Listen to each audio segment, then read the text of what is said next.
we go where the work is, like we see that someone's identified that as a problem and we go. The power of women to be able to affect change in communities and we do it in small little sometimes increments, and then we do it on large scales as well. How do we connect all of that together? Regardless of what progressive issue we're working on, how do we better coordinate? How do we share limited resources? Try to have conversations about what's going on with support and provide them with resources through the internet. A lot of our youth say that if it wasn't for the internet, they don't know where they would be.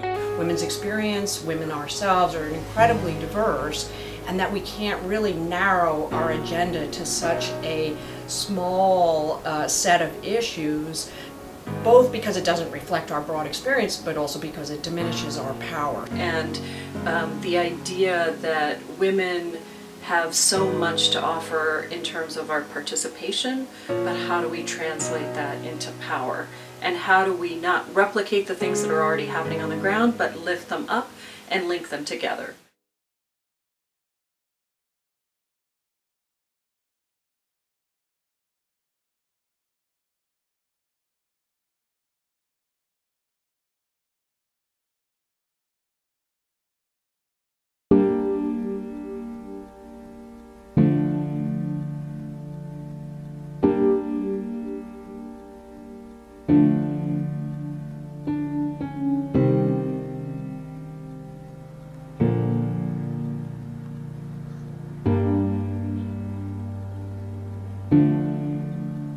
Power grows from organization, and power grows from an understanding what we have as our strength and versus what we're up against.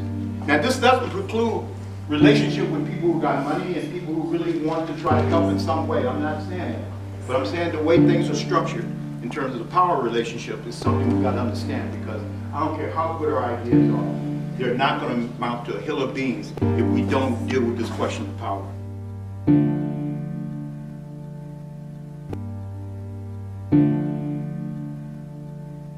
Birds flying high, you know how I feel.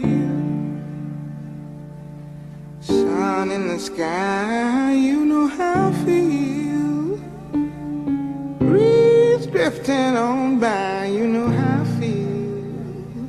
It's a new dawn, it's a new day. It's a new life for me, yeah. It's a new dawn, it's a new day. It's a new life for me.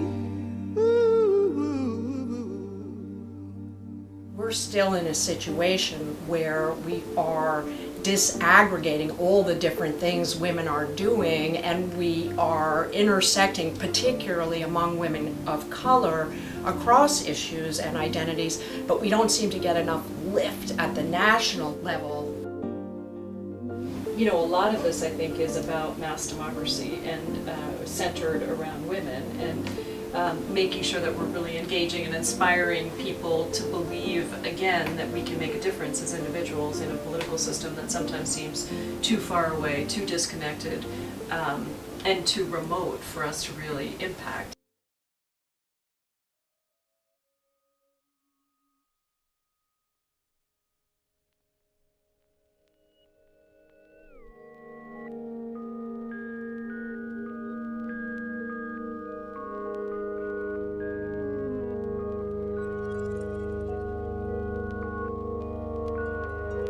That Mothering Justice and a bunch of other smaller organizations run by women had a giant fight against a company that wanted to come in and buy breast milk from lactating mothers, poor lactating mothers. Wanted to buy this breast milk at $1 per ounce and then sell it for $7 an ounce. We were just very concerned. There were concerns within the community around the reimbursement rates. They were offering $1 per ounce for breast milk. In Detroit, where we have very low breastfeeding rates as it is, so the breastfeeding experts, Black Mothers Breastfeeding Association, Breastfeeding Mothers Unite, and Michigan Breastfeeding Association a little bit, were like, this is a little concerning.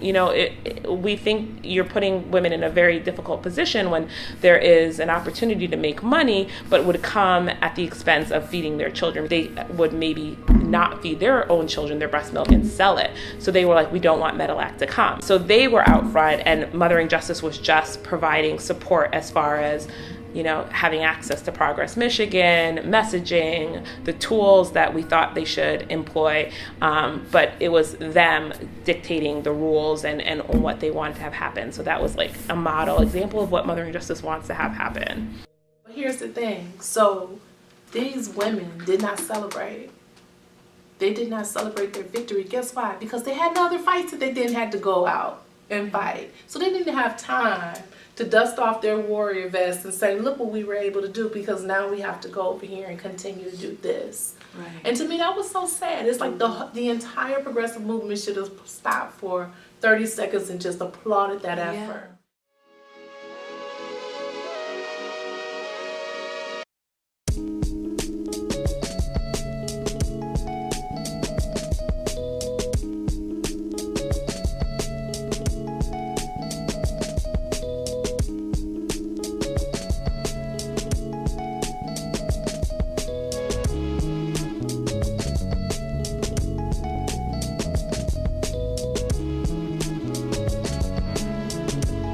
Most need to hear the passion, they need to hear the commitment, they need to hear it and feel it, and to have that kind of that kind of communication verbally for it to sink in and for it to become an issue. So it's great to have, it's great to kind of bring all that information together, but I hope that the network of this project also considers this whole linking each other on these issues. Now, Young Elected Officials Network, you can look them up. They kept us together, and we were all young. We were all in our 20s and 30s, local elected officials, appointees, all this. They bring us together for various trainings, but they were really good about, and they would have hey Rashida, send me your bill on this, and they would share that with everyone. So they were kind of the people that gathered that information, but they also were all about talk to each other. Right. So it wasn't just send the sample. She's like, sent it to me, but it also was about having that conversation. And what was great is I had my constituents with, I think, Melvin and myself to talk about what they did in his community, and it was really helpful. Every wave of feminism happens because there's a joint and a unity, but when you kind of attack the other person because for not having the same views as you, Not having 100% of what you believe, yes. absolutely. And it's all about compromise as well. So as much as you can't stand or something like that, someone's point, you can't just tear them down, because it's important to just be unified, especially with things like pay or gender equality or LGBT rights. That's an important push forward. My outreach coordinator is going to middle schools, high schools, meeting with their GSAs to give resources, advice, support, those types of things. And it'll also let them know that this space is here. We have a lot of youth who can't get here, especially from the Western Slope, and so we're pen pals with them. I want to make sure that I'm not duplicating services. So I want to collaborate with any youth serving program, especially LGBTQ youth serving programs that are out there, and make sure that we are all able to support each other and able to fill in those gaps without repeating services. The issues with talking about feminism and looking at racism versus feminism and where does that occur. And just because somebody is a person of color doesn't mean that they necessarily understand feminism, particularly the cultures which are at odds. Or that there were women who were pushing for women's rights but didn't necessarily understand the impact that racism had on women of color. And that was the intersect.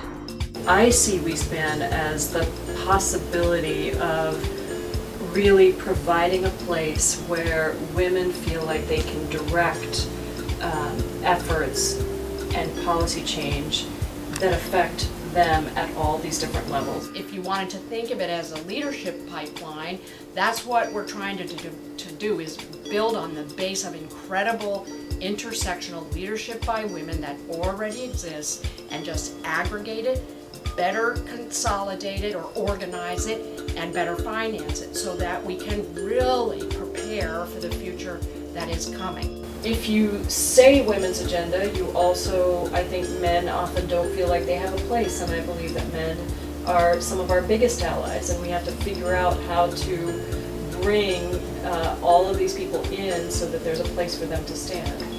Because if the folks are fed and led and cared about and valued and all of that kind of stuff. Again, there's nothing that women cannot do. And be